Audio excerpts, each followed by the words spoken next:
What's up, you guys? So, welcome back. So, I was thinking, I was trying to go back in my mind frame, during active addiction and stuff like that, how I thought I was safe because I was smoking H, right? I used to think that I can't OD. I can't OD on H because I'm smoking it. So, I think with that frame of mind, with that state of mind, with that reasoning going on in my head, I think that kind of prolonged my addiction. I would have conversations with random people about that very subject, whether I'm on the street, whether I'm at my dealer's house, whether it's in rehab, and I always came to the conclusion, because at that time, the Fetty wasn't really well known. It wasn't out there, except for my last positive UA. I dropped dirty for Fetty, opiates, and benzos. That was all in the same UA. So I don't know what the hell I was smoking. I thought it was just H. But what I do know is, for a fact, one of the ways that you could definitely die, right? One of the for sure ways that you could die, even if you're just smoking it, is when you black out. I'm gonna give you guys 3 examples of when I blacked out. There were so many more times, but these times were pretty memorable because they had a huge impact on me, mentally and physically. The first time is, I don't remember what year it was, probably, it was after I got out of prison. So after 2014, then a relapse, probably like the end of 2015 or 2016, something like that. I went to go pick up, I was on the south side, South Tucson, and I had gotten some really good stuff at the time.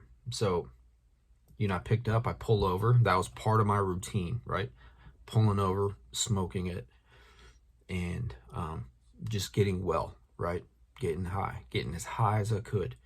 So, I do that, drive around for a little bit, and then do the same thing again, right?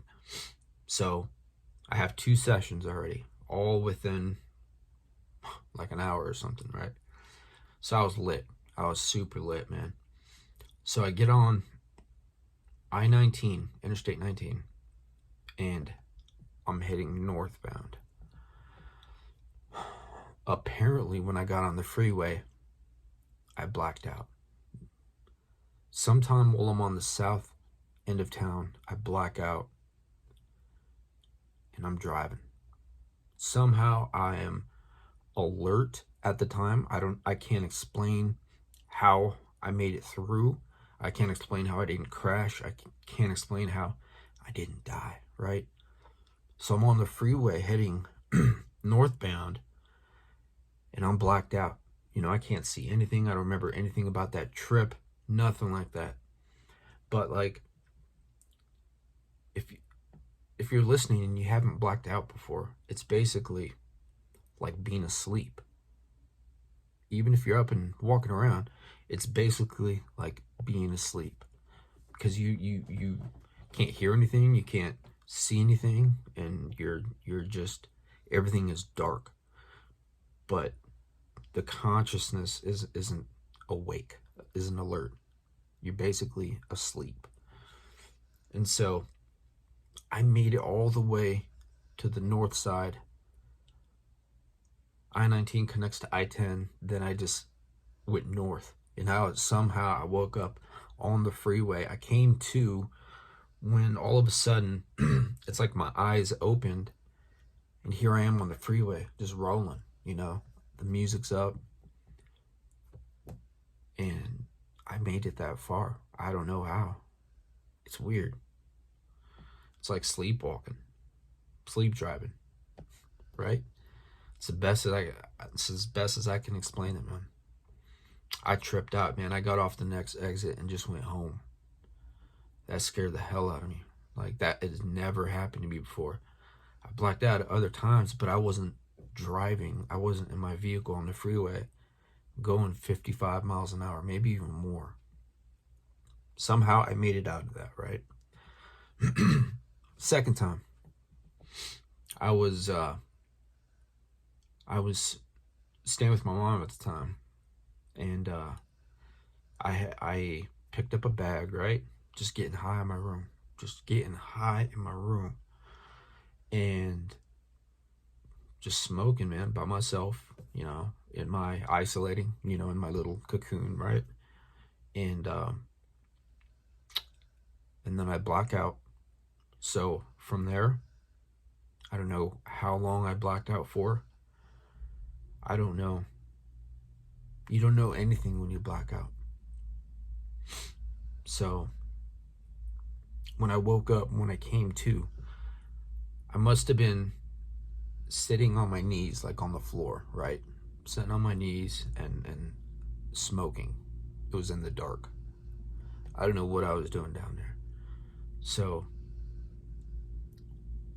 when I came to, I saw the foil on the floor, the lighter and the straw, all on the floor.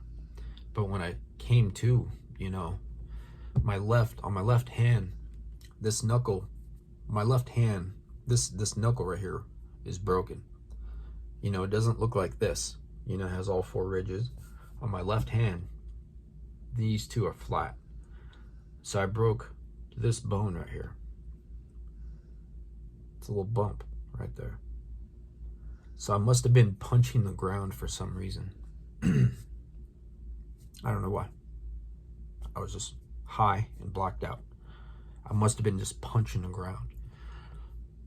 When I am like super high, I don't know, come to think of it, like when I was in like normal, like just pure H, I'm sure it was being cut, but as time went on, like my actions while I was high, they kept getting weird. They kept getting more dangerous. Now that I come to think about it, like, I don't know, man.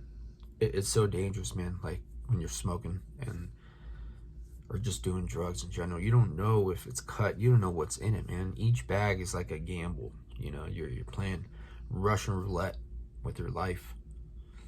So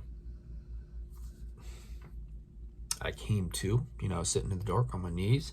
I must have been punching the ground for some reason. I got tile I had tile in the room, and I woke up and it was just hurting. My left hand was hurting. It's weird. Super weird. So that's number 2, right? And number 3, I'm sure you've seen in my videos. This one right here, that scar. That happened when I was blacked out. I didn't get in a fight. I never been in a fight. Never been punched. But this happened when I blacked out. So it was pretty much the same situation as last time. I was in my room. I was on the ground getting high.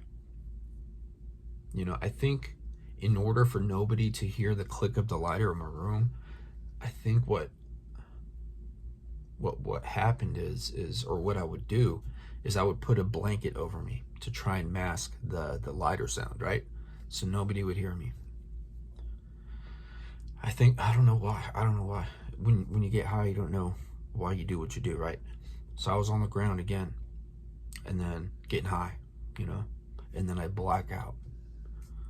This is a whole different night. This has nothing to do with the whole left-hand thing. But it was the same situation. I get high and I black out, right?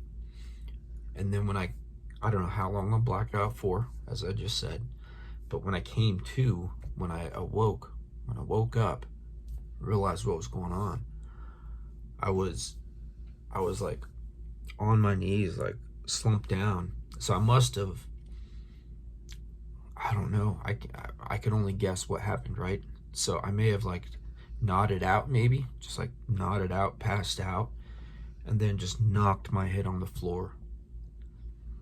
So I'm thinking that woke me up. I'm thinking that woke me up.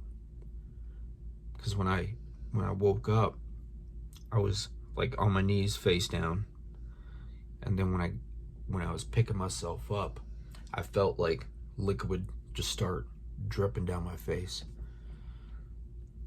I didn't know it was blood at the time, right? So I get back up, and then I must have turned on the light, and I still felt like dripping coming off like my chin. And I looked down, and my shirt just has a huge stream of blood. So I go straight to the restroom as quiet as possible, right? So I don't wake anyone up. Look in the mirror, and I got a gash like right here. Bam.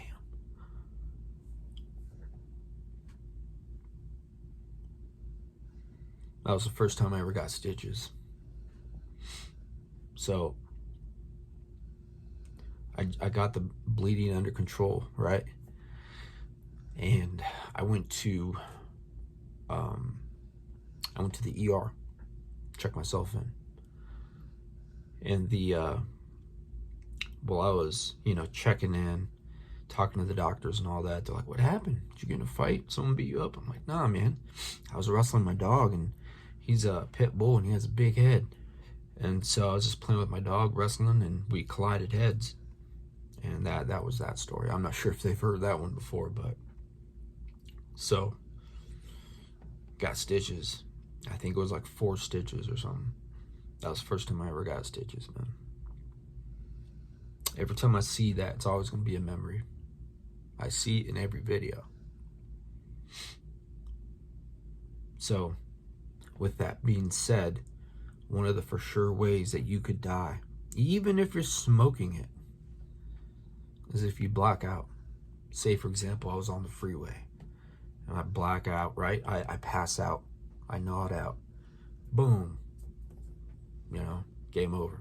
Game over. Anywhere, man. That is the danger of doing this stuff, messing around with these with these drugs, with this alcohol. It will progress. Alcohol is alcohol, right? So really the only thing you have to worry about is not picking up the next bottle, right? Stop if you can. Go into treatment. But with drugs, man, street drugs, you don't know what's in there, man. Like, it's super dangerous now. Like, I've never done pure Fetty, but I'm guessing you could die from it, right? Smoking it, whatever. The news, they made a huge deal. They put the fear in people. The smallest size could take down an elephant, right? They put it in our head. I'm thinking for me that worked. But what's really working is seeing these videos online, seeing these people on the street. That is working for me, and that's like one of the greatest reminders. It's a trip, dude. So just keep that in mind, man. I guess the message in this video is think ahead, man. In anything and everything you're doing, think ahead. Think about your situation, what you're about to engage in. Just think about it, man. Is it worth it? I was a Tasmanian devil, man. I doubt just sitting down thinking about what I'm gonna do would have stopped me, right? So I get it, man. I get it. But I know if I sat down and thought about it and actually try to use a coping mechanism, it may have worked. I was capable, but every time I wanted to go out and get high, go drink. I was on autopilot, man. Nothing was going to stop me. But death, getting locked up, or running out of gas. Thanks for listening.